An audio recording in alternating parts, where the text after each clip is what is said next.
চলে আসছি, কিছু শাক তুলবো, আজকে অনেক তরি তরকারি তুলবো।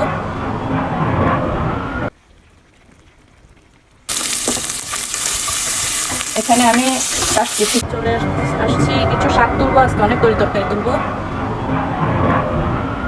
এটা হচ্ছে ব্যাকইয়ার্ড গার্ডেন, করে কদু গাছ আছে, এই যে করে উঠে গেছে, এগুলো আমি কিছু শাক তুলবো আজকে, এদিকটা কোনো তুলবো, তো আমার সঙ্গে থাকবেন।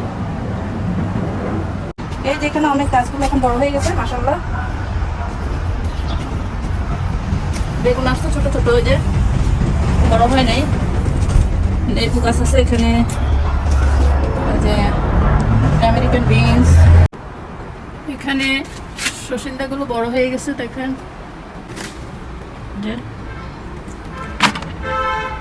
আরো আছে এখানে, যেখানে